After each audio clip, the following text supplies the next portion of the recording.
Oi, gente, tudo bem? Então vamos fazer nossa previsão por hoje.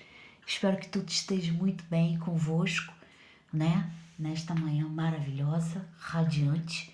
Não deixe de dizer de onde você está a falar e nós prontamente iremos falar consigo. Então, o que foi aquilo, gente? O que foi aquilo?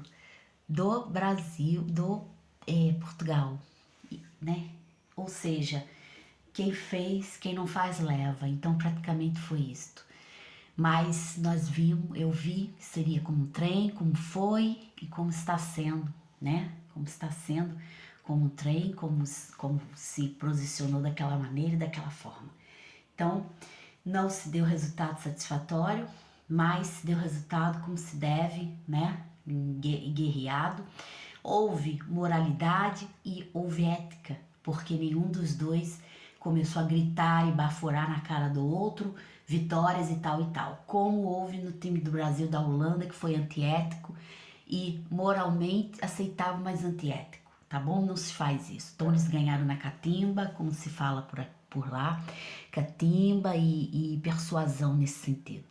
Prestem bem atenção que isto é o que vai acontecer. Continuamos 43 graus leste.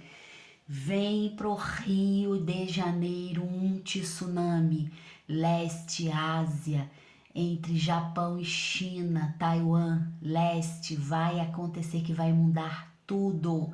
Forte terremoto no oceano, olha o que eu estou a dizer aqui e já vou para vários vídeos, vamos usar a segunda premonição, conforme havia visto, caiu-se verdadeiramente e navegantes de Santa Catarina veio a se ferir, podiam ter morrido, estão em risco de vida e morte ali naquele sentido de Santa Catarina. Tá bom, meus amadinhos? Espero que tudo esteja bem.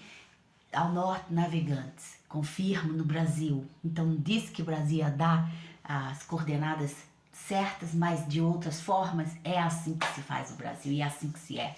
Então São Paulo, Rio de Janeiro, Minas Gerais, Bahia, subindo no mapa, teremos fortes tsunamis. Pode vir o tsunami decorrente de um tsunami vindo de outro lugar da Ásia, leste, parte leste. Presta bem atenção que é isso que está acontecendo e é isso que nós estamos vendo.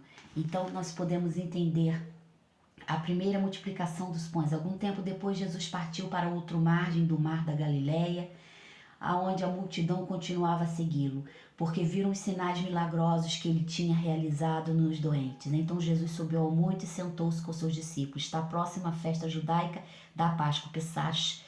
Levantando seus olhos e vendo uma grande multidão, se aproximava Jesus de Filipe, onde compráramos pães para esse povo comer.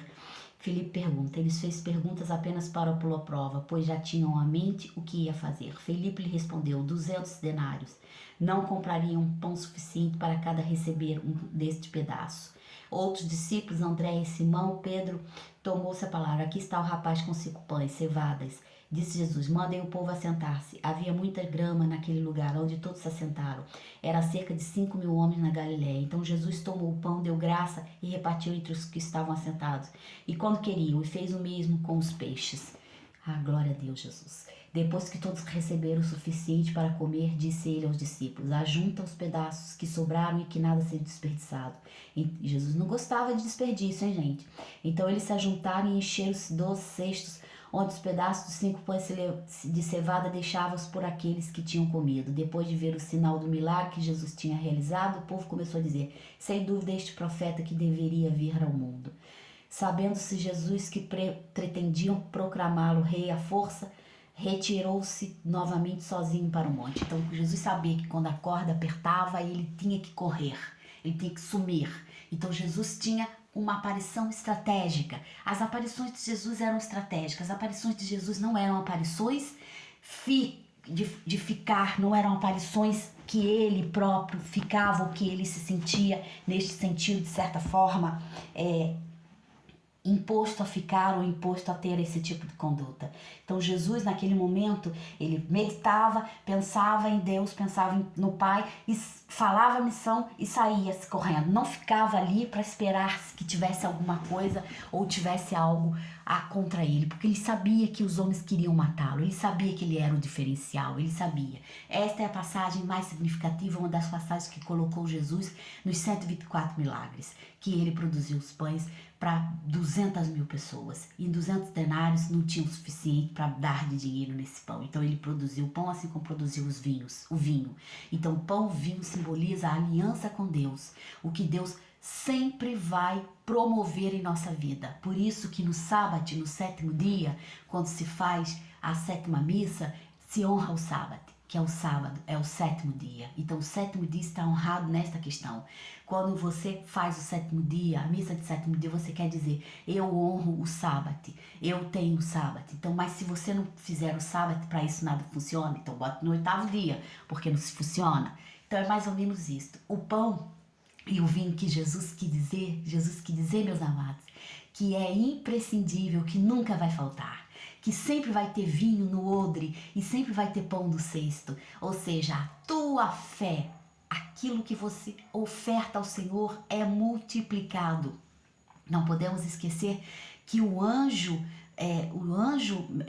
Metatron aparece a Abraão, o anjo da promessa, que é Miguel, arcanjo, ele aparece a Abraão e faz a primeira ceia com Abraão. Ele faz a ceia do pão e o vinho, ensinando Abraão para todas as gerações do pão e do vinho.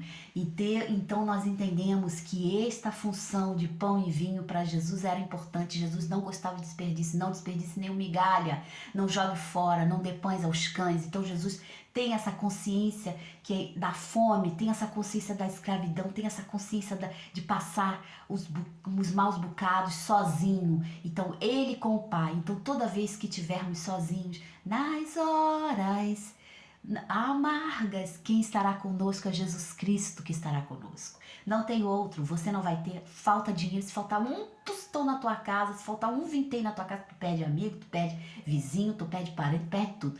Mas se você estiver com Jesus Cristo, com o Senhor Jesus Cristo, prosperando com Jesus Cristo, você tem um amigo para todo sempre. Você fecha as horas amargas, entra no teu quarto, entra no teu porto secreto e lá é tu com Jesus Cristo.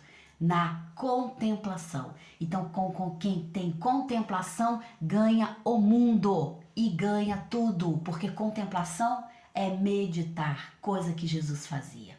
Jesus parava e meditava e buscava respostas de Deus nas suas preces e meditações.